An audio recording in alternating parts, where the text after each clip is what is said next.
23.2 is officially done, and now we're moving on to 23.3, the final workout of the 2023 Open, and it feels so fast. After years of doing the 5-week Open, the 3-week Open, it just feels quick. I have not adapted to it, even though this is the 3rd year we are doing it.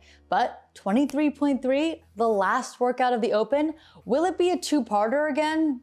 That's a question, and it could be. We've never seen two-parters in the Open before, but with so many fewer events, with it only being 5 weeks, there's always a chance. I don't expect that, but this Open, I've also learned to expect the unexpected. Like, the first week had muscle ups in it. That's not something we've seen very much, muscle ups in week 1.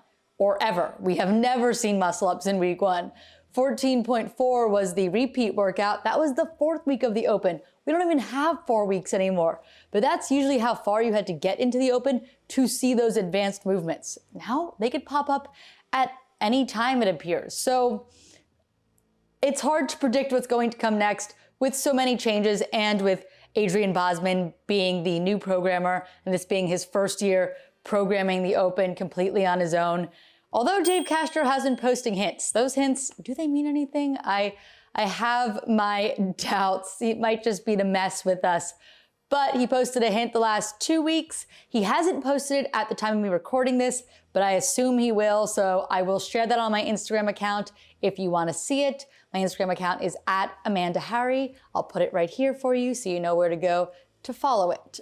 But let's get into some predictions. And I have a prediction for this workout, but I am going to first use some of the predictions that people put on one of my previous videos where I asked for all of your predictions. I want to add, there are 2 movements that have been in most of the Opens. One of those movements has been in every single Open. Movement that's been in every Open is double unders. So a lot of these predictions have double unders. I would anticipate double unders, but again, we don't know what's happening this Open, and things have sort of been thrown out the window. So I wouldn't exactly bank on it because we've seen it before, but I do think it's a good guess. Another movement that we've seen in almost all of the Opens is chest to bar pull-ups. That one I kind of anticipate not seeing this week. And that's just because we had a high skill gymnastics movement already that involved pulling, and that would be the muscle up. And we also had pull-ups already.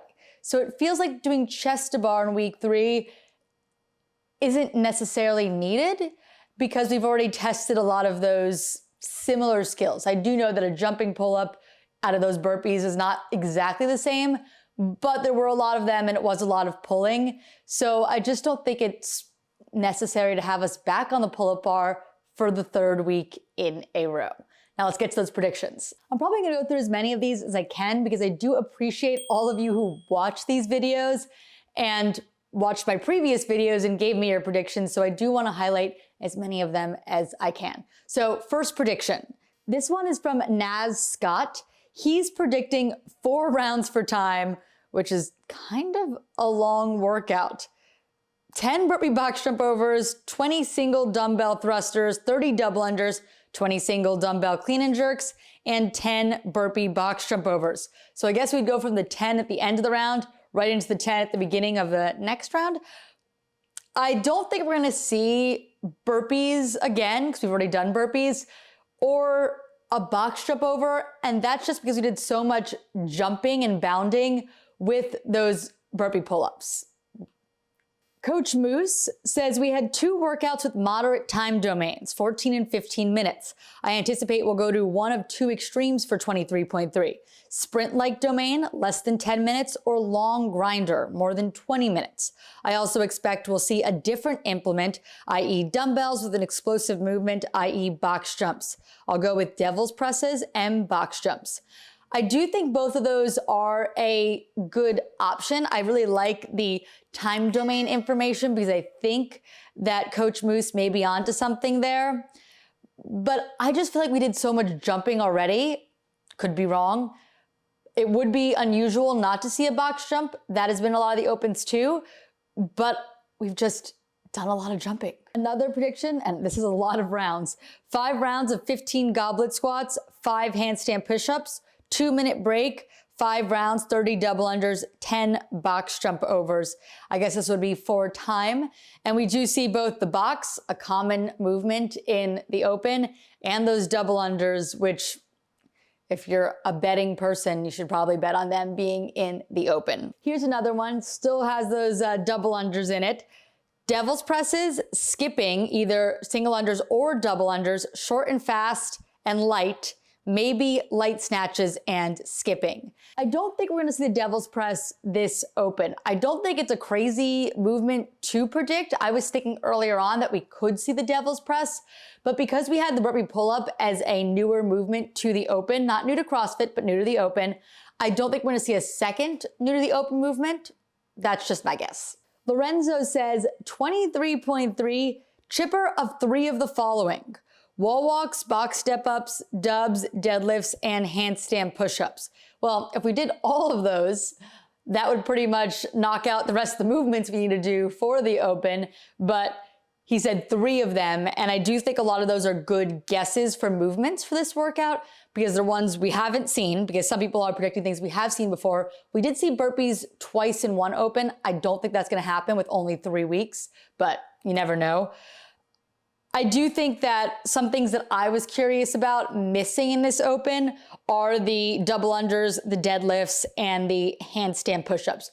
Wall walks, we've done it twice, 2 opens back to back, and it's not a super common movement to CrossFit, so I think we might be skipping that this year. But double unders, deadlifts, I mean, those are things that are just so synonymous with CrossFit.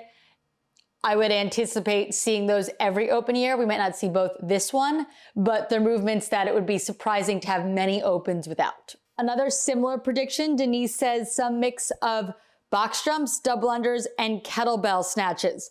I do think it's odd that we haven't seen any sort of snatch yet. I did talk about this in a previous video.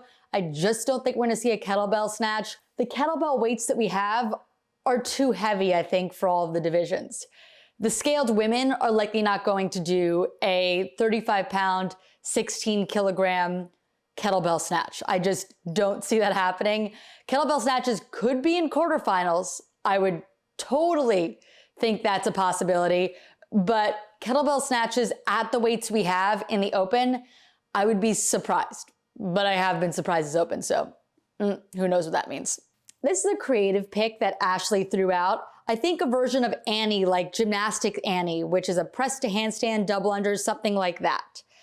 That's an interesting one, and I think it could be a good idea, except I would just switch those press to handstands to maybe a handstand push-up or a strict handstand push-up. Press to handstands, many people don't have them, and they just be hard to judge because a lot of people, when they try to do a press to handstand, do a little jump to get up. And I don't know if that would count, and they'd have to decide if that was going to count, and is it a press to handstand? I know we had some crazy debate over the thrusters this week. I'm not sure if we're gonna wanna put another movement that would cause a crazy debate. And also with Adrian Bosman talking about accessibility, I don't think a press to handstand is a super accessible movement. If you put them like Gymnastics Annie has done, where you would have those, where you would have the double unders, the sit-ups, and then the press to handstand, you can argue that people could start the workout, but even double unders is kind of a high skill movement for some people. So I don't think we'll see it, at least not with a press to handstand, but maybe with like a handstand push-up, that could be realistic. And 2 more predictions here from the community of people that watch these videos. Double unders, wall walks, or handstand walks, all good options, and could be 2 of those, very realistically.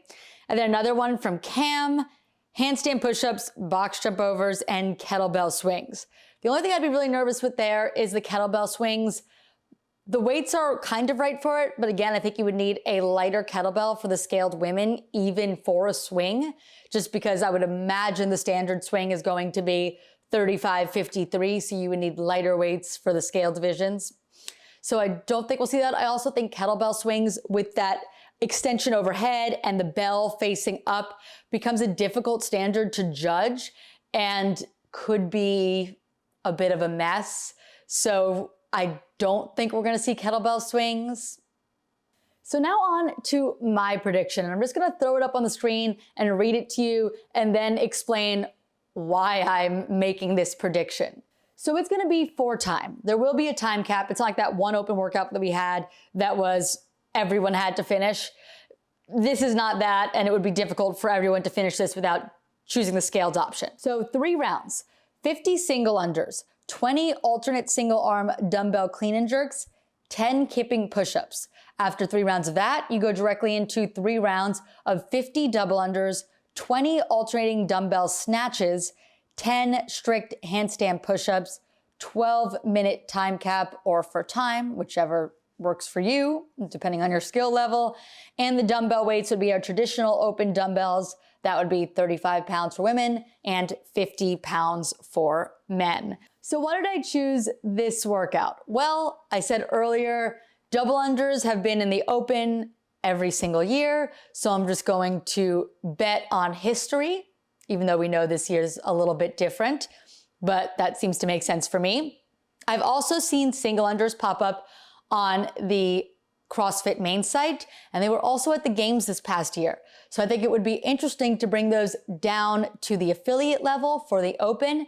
And then I also think that it's an accessible movement. All of us started with single unders, and all of us can finish the open by starting the workout with single unders. I just think it would be interesting, very accessible, and something that has tripped up some of the elite athletes, I guess pun intended. So I believe we've seen Rich Froning have trouble with single unders in one of the Mayhem videos when Chris Henshaw made them do them, because a lot of the CrossFit athletes get so used to doing doubles, they never practice their singles. I do also think recently singles appeared in Mayhem's programming. I just think they could appear in the open. Then onto the dumbbell. I would be surprised if we didn't have the dumbbell in this open. The dumbbell made its way into the open for the first time, and it was a big deal, and it's kind of stuck there since then. And I would suspect we're going to utilize it this open. We've used the barbell in 2 workouts. Now it's time for the dumbbell. So I started with the clean and jerk in the first 3 rounds because accessible, right? And then handstand push-ups. A little bit of a more difficult movement for most people, but it's a kipping handstand push-up, and I think that some people could get their first kipping handstand push-up in this workout, and that would be pretty cool. Maybe there'd be a tie break at the end of those 3 rounds, and then into the next 3 rounds where things get a little bit more difficult, where we have the 50 double unders. Sure, it might be easier for some of the elite athletes who are, used to only doing double unders, but for a lot of the people at the affiliates, double unders and stringing double unders together, a little bit more challenging. So you're putting that in the second half of the workout. Then 20 alternating dumbbell snatches. I think a lot of people can do these at that weight, but again, it's a little bit more difficult than that clean and jerk. And then finally, 10 strict handstand push-ups. And this is probably where we'll get a lot of bottlenecking in this workout, but that's why we'd have that tie break time at the end of the first 3 rounds. I think it could be an interesting workout, could be fun. For the elite athletes, it would be the quickest workout of the open. And for the rest of us, it would still be the quickest workout of the open, but it would be, still a challenge. And you'd probably slow down at the end there. I think it could be an interesting workout. Is it going to be 23.3? No, definitely not. It would be shocking if it was, but it looks like a fun workout either way. Anyway, if you enjoyed this video, give it a thumbs up, subscribe if you want to see more of my content. I will be doing 23.3 and posting it. So if you'd like to see that, subscribe.